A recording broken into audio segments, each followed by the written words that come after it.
And there's one more episode where he's kind of a modern day type of Sheik. He was an Arabic affiliated character, but he didn't have the longevity or the success, and not because of his own lack of merits, but because he was the victim of one of the stupidest booking decisions in the history of professional wrestling. Yeah, Mohammed Hassan. that's right. That's right. A more contemporary story, I guess. But yeah, oh, man, this episode, I'm very much looking forward to the reaction of because seeing it all laid out. It's obviously an episode that's been recommended to us many times on social media. Fans have wanted to see, Mark Capani, that's his real name, his story being told, because it's so fascinating where he's cast in this role as a Italian guy, to play this, from a Middle Eastern descent, ostensibly a terrorist, portrayal, off the heels of 9/11. And it's just this powder keg of controversy that he walks into. But it's sort of this, again, it's this dichotomy where here's a chance for me to come out of developmental, with you and OVW, to getting the chance to go zip right to the main event scene, working with, Undertaker and Batista and like all these people. Yeah. And it's just an amazing trajectory, but at what cost? You have to play this extremely offensive character that is missing nuance and is offensive on many levels. By today's standards, something that, of course, they would never do. I mean, I think he's one of the only other, along with I think Chris Benoit, like you can't search for his matches on any of the WWE platforms. They've pretty much erased that function for. So they've equated him with a murderer. Well, I don't know because that's the way to characterize it, but it's definitely something they want to, they want to erase from their history. Well, and that's and I obviously I have contributed something to this episode. Hopefully, I've contributed. So I'm going to be on it, but hopefully, I've contributed. I don't think you've ever been cut from an episode, Jim. So but I know it's coming. Then see, yeah, right. The odds. It could be just you in most of these. But go ahead. But like you said, Mark Capani's his real name, but he was in OVW. He came to one of our tryout seminars and started, as far as I remember, from scratch in the OVW program, and was in great shape, had a great body, great look. Italian guy from Rochester, I believe, or is it Syracuse? I think it's Syracuse. I think you're right. I think it's somewhere over there. Yeah. And just pleasant to work with, and dedicated, and rose through the ranks. And I've hopefully some of these worked, the VHS tapes that I gave to you, to your fine researcher, Mr. Boucher. Yes, shout out. Bobby Boucher. But he progressed from like dark matches at the flea market show. Yep. To television, to being used in the Top Heel group, to being a top single with his own female valet and a gimmick with the leather pants and the wristbands, and he's gorgeous and he's tan. Mark Magnus, right? Mark Magnus. And he went from in like 18 months, he progressed that quickly and was doing a very good job of keeping up with whatever we threw at him. Mm-hmm. And then they gave him a developmental deal, and that's all well and good. And then, as I told you, they come and said, "Well, we want him to be an Arab." I said, "To what?" I said, "He's Italian." Yeah, yeah. And then we had to disrupt what he was doing, where he was doing so well, learning with all the guys he was working with, the coaches we had coming in.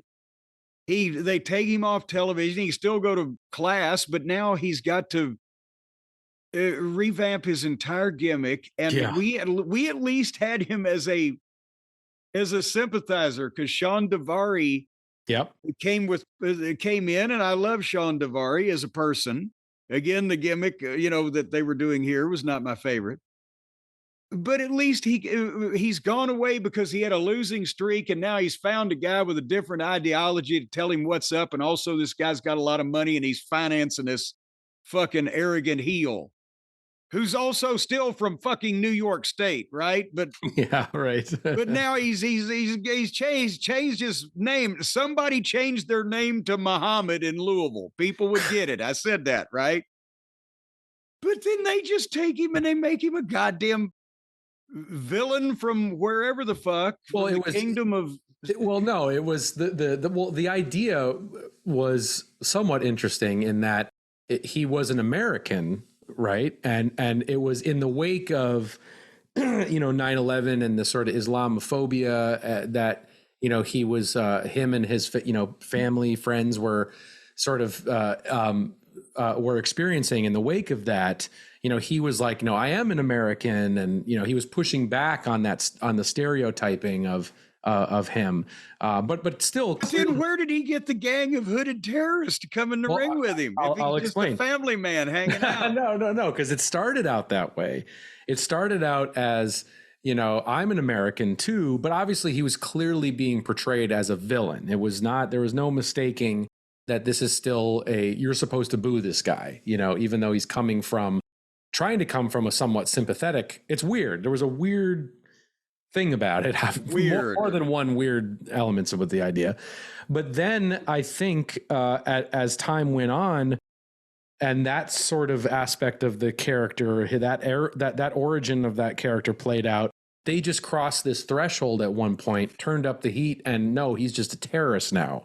And he's anti-American, and he's, So but meanwhile, while all this is going on, there's so much pressure that the network, I believe UPN and others were threatening to drop the shows if they didn't immediately get rid of this character, because there was a lot of controversy where one of their matches coincided with, I think it was the London bombing. The London bombing. No, it wasn't the match. It was where they held the Undertaker out. Right. They're going to try to behead him with the piano wire. Yeah, no, exactly. And it was like the why am I telling you? You just did the show. Well, we're speaking to the people, but the London bombing had happened, I think, that day or the day before, and then they still aired the match. And they put this little chyron below, trying to cover their tracks and saying how if people were, offended by this, the beheading but it was crazy. The Undertaker, does not reflect the views. Yes, or whatever it was. But it was crazy, and it's one of those times where then what they did is in response was, all right, we're gonna kind of throw him under the bus for this. And get rid of him as a character. And it's wild going back and seeing the footage. He was in a match with the Undertaker, I think one of the last matches they did, and they literally power bombed him through the entranceway onto the concrete and made it look like he just died. Like, well, he just killed him, so that's it. And then the character was never seen again. So it's this wild trajectory where he kind of was thrown under the bus for all of this. They never repurposed him. They couldn't repurpose him. So the whole this whole trajectory for him is tragic in a way, because he kind of is the ultimate fall guy for this, but it's also the Faustian bargain that you take, when you're going to fast track your way to success at the top, playing in a main event role, but at what cost? What are you signing up for? This crazy freaking thing that's, going to upset so many people and rile up so many people, and also be this heat seeker of a thing. And he talks about a lot of the experiences he had out of the ring, where it was insisted that he wear, a turban, and he wear these things out of the ring.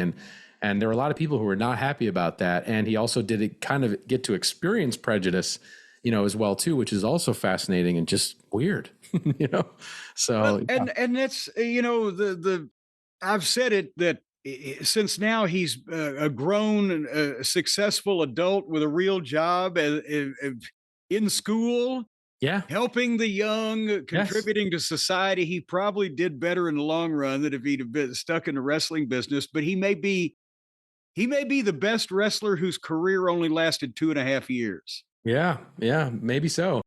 And he does say that he is thankful he went through all this craziness with the character, because it led him to the path of being able to, work with kids in schools and be a vice principal and, do all that stuff. So, but it's a fascinating story. Again, one that people have wanted us to do for so long. And then when you see it, you're like, wow, why did it take us this long to do this? This is a good one, so.